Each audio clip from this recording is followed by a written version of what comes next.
നമസ്കാരം. ഓരോരുത്തർ ഓരോ തരക്കാരാണ്.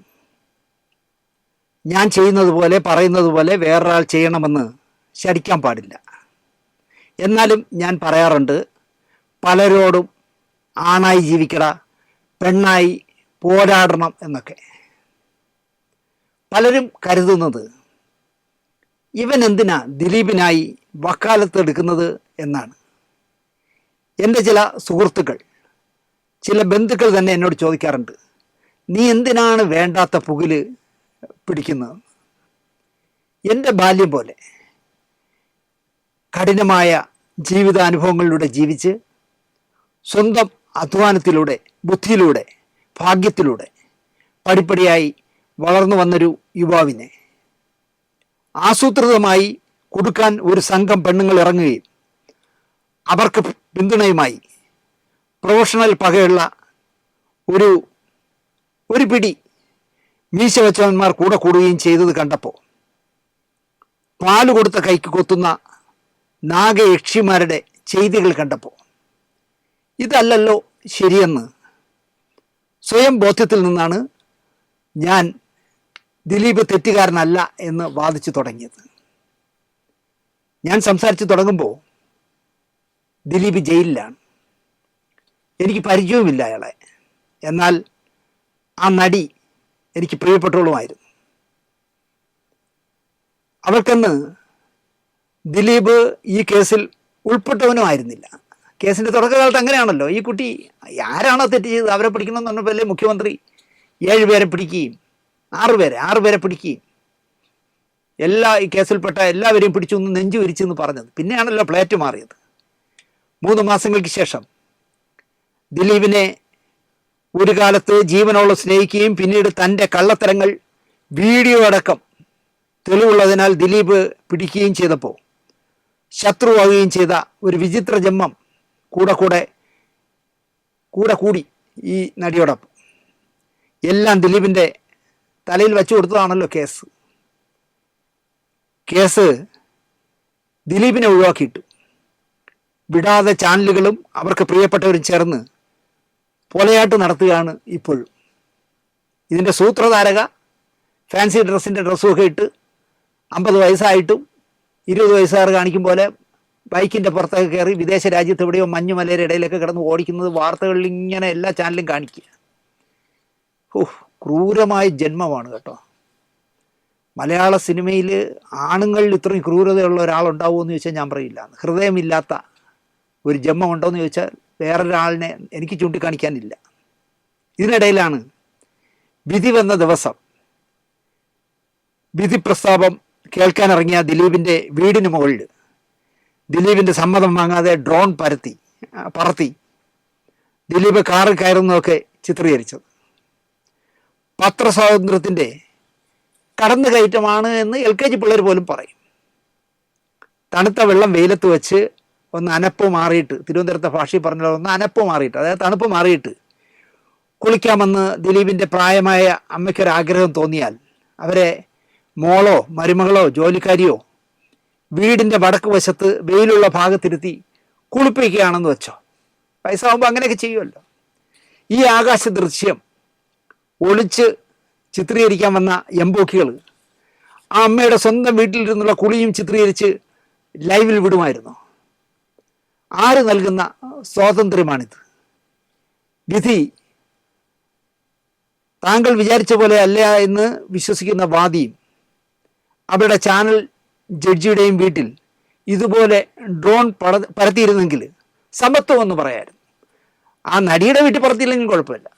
നടിക്ക് വേണ്ടി കോടതിയിൽ മണ്ടത്തരങ്ങൾ പറയാൻ ഒരു കമ്മല മാലയൊന്നും ഇല്ലാത്തൊരു കക്ഷി പോയിരുന്നല്ല. എന്താ പറയുക, ദിലീപ് ചെയ്തെങ്കിലും വേണ്ടില്ലായിരുന്നു. ഈ കുളിക്കാത്തവൻ ചെയ്തതിലാണ് വിഷമം എന്നൊക്കെ വങ്കത്തരങ്ങൾ മാത്രമല്ല. എങ്ങനെ LLB പാസ്സായെന്നാണ് ഞാൻ ആലോചിക്കുന്നത്. എന്തൊക്കെയോ വിളിച്ചു പറയുന്നു. ഒരു 10 കോടി രൂപയ്ക്ക് മാനനഷ്ട കേസ് കൊടുക്കാവുന്ന അത്രയും ദിലീപിനെതിരെ ആ സ്ത്രീ പറഞ്ഞിട്ടുണ്ട്. പക്ഷെ ദിലീപ് എന്തോ പറയുന്നില്ല. അവരെങ്കിലും വീട്ടിൽ ചെന്ന് ഡ്രോൺ പറത്തണമായിരുന്നു. തോക്കുന്നത് വിധി വരാൻ പോകുന്നു, തോക്കാൻ പോവുകയാണ്, അത് കേൾക്കാൻ പോകുന്ന വക്കീലെത്തി ഇതാ ഇറങ്ങുന്നു എന്നൊക്കെ പറഞ്ഞാൽ അതും കൂടെ ചെയ്തിരുന്നെങ്കിൽ നമുക്ക് ദിലീപിൻ്റെ വീട്ടിലെ ചെയ്തതിനെ ന്യായീകരിക്കായിരുന്നു, സമത്വമായനെ. വിശുദ്ധനാക്കി കൊണ്ട് നടക്കുന്ന പൾസറിൻ്റെ വീട്ടിൽ നിന്നും ലൈവ് ആക്കാത്തത് എന്താ? അവിടെയും കൊണ്ടുവന്ന് ഡ്രോൺ വയ്ക്കായിരുന്നല്ലോ. ഡ്രോൺ രാവിലെ ചെന്ന് പൾസർ കുളിക്കുന്നു, പൾസർ കഴിക്കുന്നു, പൾസർ കാറിൽ കയറുന്നു, വിദേശ ഒരുപാട് കാശ് മുടക്കിയ കാറിൽ കയറുന്നു, പൾസർ ഇതാ പോകുന്നു എന്ന് പറഞ്ഞ് കാണിക്കാത്ത എന്താ? എന്തിനാണ് ഈ ദിലീപിൻ്റെ വീട്ടിൽ അയാളുടെ പെർമിഷൻ ഇല്ലാതെ ഇത് ഷൂട്ട് ചെയ്തത്? ഇതിനെയാണ് ആളെളുപ്പം എന്ന് പറയുന്നത്. തൻ്റെ ജീവിതത്തിൻ്റെ വിധിയാണ് ഇതെന്ന് പറയാൻ പോകുന്നത്, വിധിയാണ് ഇന്ന് പറയാൻ പോകുന്നതെന്ന് ടെൻഷനിൽ കാറിൽ കയറുന്ന ദിലീപിന് എറണാകുളത്തേക്ക് വരുന്ന വഴി അല്ലെങ്കിൽ കലൂരിലേക്ക് വരുന്ന വഴി മൂത്രശങ്ക തോന്നി എന്ന് വെച്ചോളൂ. ഒരിടത്ത് കാറ് നിർത്തി മൂത്രം ഒഴിച്ചിരുന്നെങ്കിൽ അതും നീ ലൈവ് ആക്കുമായിരുന്നോടാ മൊട്ട എന്നാണ് എനിക്ക് ചോദിക്കാറുള്ളത്.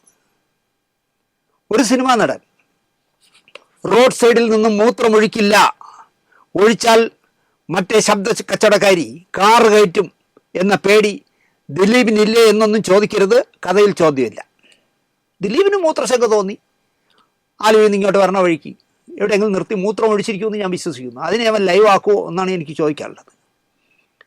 24 മണിക്കൂറും ചടപടയെന്ന് തെക്കും വടക്കും കാറുകളും ബസ്സുകളും ലോറികളും കണ്ടെയ്നറുകളും ഓടുന്ന റോഡിൽ, ഓടുന്ന കാറിലിരുന്ന് ഇരുട്ടുള്ള റോഡിൽ HMI ലൈറ്റ് അടിച്ച് എടുത്തതുപോലെ വീഡിയോ പൾസറിന് ഷൂട്ട് ചെയ്യാമെങ്കിൽ, അതാരും കാണാതിരിക്കാമെങ്കിൽ ദിലീപിന് റോഡിൽ പെടുക്കാം. അത് ലൈവ് ആകുമോ എന്ന് മൊട്ട പറയണം. അതാണ് എനിക്ക് പറയാനുള്ളത്. എന്തായാലും തങ്ങളുടെ അനുവാദമില്ലാതെ ഞങ്ങളുടെ വീട്ടിൽ അതിക്രമിച്ച് കയറി ഡ്രോൺ പറത്തി ചിത്രീകരിക്കുകയും അത് ടെലികാസ്റ്റ് ചെയ്തതിനുമെതിരെ ദിലീപിൻ്റെ സഹോദരി പരാതി നൽകിയിരിക്കുന്നു. വെളിയിൽ പോകണ്ടല്ലോ, ഭർത്താവ് വക്കീലായതുകൊണ്ട് സഹോദരിക്ക് പരാതി കൊടുക്കാം. എന്തായാലും അവർക്കൊരു നല്ല നമസ്കാരം. അവർ പരാതി കൊടുത്തിരിക്കുന്നു. പരാതി അന്വേഷിക്കുന്നത് ബൈജു പൗലോസ് സാർ ആവുമോ എന്ന് മാത്രമേ എനിക്ക് സംശയമുള്ളൂ. ബൈജു പൗലോസ് ഈ ദിലീപിൻ്റെ വീട്ടിൽ ഡ്രോൺ പറത്തിയതിനെ നിങ്ങളൊന്ന് ആ ചാനലിനെതിരെ ഒന്ന് അന്വേഷിക്കൂ എന്ന് പറഞ്ഞാൽ കോവിത അങ്ങനെ കൊടുക്കുന്നിടം ഉണ്ട് ഇവിടെ. അതാണ് പ്രശ്നം. പല കേസുകളിലും ഇപ്പോൾ അങ്ങനെയാണ്, പ്രതിയുടെ കയ്യിൽ തന്നെ കൊടുക്കും അന്വേഷിച്ചിട്ട് വരെ. അടുത്ത കഥ, മോഹൻലാലിൻ്റെ അമ്മ എറണാകുളത്ത് ഇളമക്കരയിലെ വീട്ടിൽ മരിച്ചതറിഞ്ഞു. സുകുമാരി ചേച്ചിയെ മോഹൻ അണ്ണാച്ചിമാരുടെ ശ്മശാനത്തിൽ അടക്കി ജോലി തീർത്തതുപോലെ മോഹൻലാൽ എറണാകുളത്ത് തന്നെ അടക്കാം എന്ന് തീരുമാനിച്ചില്ല. അല്ലെങ്കിൽ തിരുവനന്തപുരത്ത് ജീവിതത്തിലെ നല്ല കാലം മുഴുവൻ ജീവിച്ച കോടിയേരി ബാലകൃഷ്ണനെ മദ്രാസിൽ നിന്ന് തിരുവനന്തപുരത്ത് ഇറക്കാതെ കണ്ണൂർ കൊണ്ടുപോയി സംസ്കരിച്ചതുപോലെ എന്തായാലും മോഹൻലാൽ അത് ചെയ്തില്ല. സുകുമാരി ചേച്ചിയെ ചെയ്തുപോലും ചെയ്തില്ല, കോടിയേരിയെ ചെയ്തതുപോലും ചെയ്തില്ല. അദ്ദേഹം അവിടുന്ന് അവർ ഏറെ വർഷം ജീവിച്ച മക്കൾ, കുഞ്ഞുങ്ങളായിരുന്ന മക്കൾ വളർന്ന് വലുതായി പ്രശസ്തരാകുന്നതൊക്കെ കാണാൻ കഴിഞ്ഞ ആ ഹിലുവിലേക്ക് തന്നെ കൊണ്ടുവരാൻ തീരുമാനിച്ചു. ഭർത്താവിൻ്റെയും മോൻ്റെയും അടുത്ത് തന്നെ അമ്മയെ കൊണ്ടുവന്ന് അടക്കി. ജന്മം തന്ന വയറിനോടുള്ള അർപ്പണബോധമാണ് മോഹൻലാൽ ആ ചെയ്തിയിലൂടെ കാണിച്ചു തന്നത്. മോഹൻലാലിനെ പറ്റി എന്തെല്ലാം കഥകൾ ആരെല്ലാം പറയും. അദ്ദേഹത്തെ പ്രകോപിപ്പിക്കാവുന്ന, വേദനിപ്പിക്കാവുന്ന എത്രയോ ഉണ്ടയില വെടികൾ ഇവിടെ ജന്മം കൊള്ളുന്നു. വർഷങ്ങൾക്ക് മുമ്പാണെങ്കിലും 4 നാൾ ഈ അമ്മയോടൊപ്പം തിരുവനന്തപുരത്തെ മുടവമുകളിലെ വീട്ടിൽ ചെലവിടാനായി എന്നതുകൊണ്ടാണോ മോഹൻലാൽ തൻ്റെ അമ്മയെപ്പറ്റി പറയുന്ന കഥകൾ കേട്ടിട്ടുള്ളത്? അതുകൊണ്ടാണോ മലയാളിക്ക് അഭിമാനിക്കാവുന്ന ഒരു അഭിനേതാവിനെ തന്നതിനാലാണോ എനിക്ക് ശാന്തകുമാരി അമ്മയെ ഒരുപാട് ഇഷ്ടമാണ്. രാത്രി എറണാകുളത്ത് നിന്നും തലസ്ഥാനത്ത് എത്തിക്കുമ്പോൾ പോയി കാണാം എന്ന് ആദ്യം കരുതി. പിന്നെ അത് മാറ്റി രാവിലെ തിരക്കാവുന്നതിന് മുമ്പ് പോയി കാണാം എന്നുറപ്പിച്ചു. ഗവർണറും മുഖ്യമന്ത്രിയും ഒക്കെ വരുന്നതിനാൽ പോലീസിൻ്റെ വലിയ വിന്യാസമുണ്ടായിരുന്നു ആ മുടവമോൾ റോഡിൽ. ജനമാണെങ്കിൽ ആർത്തലച്ചുണ്ട്. വണ്ടികളും ഫ്ലെക്സ് ബോർഡുകളും ഒക്കെയായി മുടവമോൾ ഞാൻ ചെല്ലുമ്പോൾ തിരക്കായി തുടങ്ങുന്നതേ ഉള്ളൂ. ഞാൻ ഹില്ലുവിലേക്ക് കയറുമ്പോഴും തിരിച്ചിറങ്ങി വണ്ടിയിൽ കയറുന്നതുവരെയും ഒരു മുഖം അവിടെ ഉണ്ടോ എന്നായിരുന്നു എൻ്റെ അന്വേഷണം. സത്യമായിട്ട് ഞാൻ നേരെ കണ്ടിരുന്നെങ്കിൽ ചോദിച്ചനെ തന്നെ വെറുതെ ഉണ്ടാക്കി കളഞ്ഞല്ലേ എന്ന് ഞാൻ ചോദിച്ചനെ. കഴിഞ്ഞ ഒരാഴ്ചക്കിടയിൽ 4-5 പേർ എനിക്ക് അയച്ചു തന്ന ഒരു വീഡിയോ ചിത്രത്തിലെ മുഖത്തെയാണ് ഞാൻ അവിടെ പരതിയത്. മോഹൻലാലിൻ്റെ അച്ഛൻ്റെ അനുജൻ്റെ മകൻ എന്ന് അവകാശപ്പെടുന്നതാണ് ആ രൂപം. ജയിലർ സിനിമയിൽ അഭിനയിച്ചതിന് മോഹൻലാലിന് 8 കോടി രൂപ ശമ്പളം കിട്ടി. അത് വാങ്ങിയതിനെയാണ് ഈ മാന്യദേഹം അതിനെതിരെയാണ് സംസാരിക്കുന്നത്. മോഹൻലാലിന് 8 കോടി കിട്ടിയോ 6 കോടി കിട്ടിയോ 10 കോടി കിട്ടിയോ എന്ന് മോഹൻലാലിന് അറിയാമായിരിക്കും, അദ്ദേഹത്തിൻ്റെ അക്കൗണ്ടന്റ് സനലിന് അറിയാമായിരിക്കും, ആന്റണി പെരുമ്പാവൂരിന് അറിയാമായിരിക്കും. അദ്ദേഹത്തിൻ്റെ ഭാര്യയും മക്കൾക്കും പോലും അറിയാൻ ഇടയില്ല. ദയാനിധിമാരൻ്റെയും മറ്റേ 2 മാരന്മാരുണ്ടല്ലോ, അവരിലൊരാളാണല്ലോ ഇതെടുത്തത്, സൺ പിക്ചേഴ്സ്. അപ്പോൾ അവർക്കും അറിയാമായിരിക്കും, അവരുടെ അക്കൗണ്ടന്റിനും അറിയാമായിരിക്കും. ഈ വെള്ളമടിച്ച് ബോധമില്ലാതെ നടക്കുന്ന, തീപ്പെട്ടി അടുത്തൂടെ കൊണ്ടുപോയി അയാൾ കത്തിപ്പോകുന്ന രീതിയിലാണ് ഈ ജന്മം നിൽക്കുന്നത്. ഇവൻ എങ്ങനെ അറിഞ്ഞു എന്നാണ് ഞാൻ ആലോചിക്കുന്നത്, ഈ 8 കോടി രൂപ മോഹൻലാൽ വാങ്ങിച്ചു എന്ന്. വളരെ ആധികാരികമായാണ് സംസാരിക്കുന്നത് ഈ വീഡിയോയിൽ. എനിക്കത് അത്ഭുതം തോന്നി, ഇതെങ്ങനെ ഇയാൾക്ക് കിട്ടിയെന്ന് 8 കോടി വാങ്ങിച്ചെന്ന്. ചിലപ്പോൾ മോഹൻലാൽ വാങ്ങിച്ചത് 10 കോടിയായിരിക്കാം, ചിലപ്പോൾ രജനീകാന്തിൻ്റെ പടമായതുകൊണ്ട് ഫ്രീ ആയിരിക്കാം, അല്ലെങ്കിൽ മാരന്മാർക്ക് തോന്നിക്കാണും ഇദ്ദേഹത്തിന് 25 കോടി കൊടുത്തേക്കാം. അതിന് ഇവൻ എന്താ എന്നാണ് ഞാൻ ആലോചിക്കുന്നത്. എന്നിട്ട് ഇടയ്ക്കിടയ്ക്ക് അവൻ പുട്ടിന് പീരയിടും പോലെ പറയുന്നുണ്ട്, ഞാൻ മോഹൻലാലിൻ്റെ അച്ഛൻ്റെ അനിയൻ്റെ മോനാണ് എന്ന് സ്വയം പരിചയപ്പെടുത്തുന്നു. സത്യം പറഞ്ഞാൽ മോഹൻലാലിൻ്റെ അച്ഛനും മോഹൻലാലിനും ആ കുടുംബത്തിനും നാണക്കേടാണ്. അടിച്ച് അതിൽ കരളും കുമ്പൊന്നും ഇല്ലാന്ന് തോന്നുന്നു, പിരുന്ന് നിൽക്കുക. എന്നിട്ട് ഇടയ്ക്കിടയ്ക്ക് പറയും ഞാൻ മോഹൻലാലിൻ്റെ അച്ഛൻ്റെ അനിയൻ്റെ മോനാണ് എന്ന് പറഞ്ഞിട്ടാണ് ഈ ശ്രീനിവാസൻ യാത്രക്കാരുടെ ഇഷ്ടത്തേക്ക് എന്ന് പടത്തിൽ പറഞ്ഞല്ലോ, എൻ്റെ അച്ഛന് നല്ല കാലം വരുത്തണേ എന്ന് പറഞ്ഞ് തല പൊട്ടിത്തെറിക്കണേ എന്ന് പറയുമ്പോൾ പറയണേ. 8 കോടി രൂപ വാങ്ങിയിട്ട് മോഹൻലാൽ ജയിലർ എന്ന് പറഞ്ഞ പടത്തിൽ മോശമായിട്ടാണ് അഭിനയിച്ചത്. ഇവനെ കൊണ്ട് ഇനി അഭിനയം പഠിപ്പിക്കണം, ഇവൻ പഠിപ്പിച്ചു കൊടുക്കും കേട്ടോ, നല്ല ട്രെയിനറാണ്. മോഹൻലാലിനെ അഭിനയിക്കാൻ അറിഞ്ഞൂടാന്നാണ് പറഞ്ഞത്. ജയിലറിൽ വളരെ മോശമായിപ്പോയി എന്നാണ് പറയുന്നത്.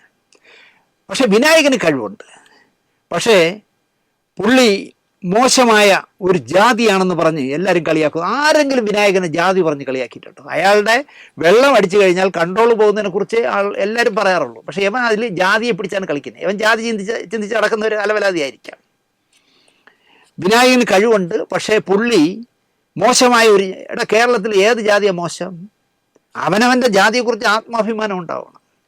സഖാവെന്ന് വിളിക്കാൻ പാടില്ല, മഹാത്മാ അയ്യങ്കാളി എൻ്റെ നാട്ടുകാരനാണ്. അദ്ദേഹം ആത്മാഭിമാനത്തോടെയാണ് ഞാൻ പുലയ സമുദായത്തിൽ ജനിച്ചവൻ എന്ന് ജീവിതകാലം മുഴുവൻ അഭിമാനത്തോടെയാണ് ജീവിച്ചത്. ഇപ്പോൾ പുന്നല ശ്രീകുമാർ, വെള്ളാപ്പള്ളി നടേശൻ്റെ കൂടെ ആയാലും സുകുമാരൻ നായരുടെ കൂടെ ആയാലും പുന്നല ശ്രീകുമാർ തല ഉയർത്തിപ്പിടിച്ചല്ലേ ഇരിക്കുന്നത്. അത് അയാളുടെ ജാതിയെ അയാൾ അംഗീകരിക്കുന്നുണ്ടാണ്. പക്ഷെ ഇവൻ പറയുന്നത് മോശമായ ഒരു ജാതിയാണെന്ന്. ആരാ? വിനായകൻ്റെ. മോഹൻലാലിന് 8 കോടി കൊടുക്കേണ്ട കാര്യം എന്താണെന്നാണ് ഈ പൊട്ടൻ ചോദിക്കുന്നത്.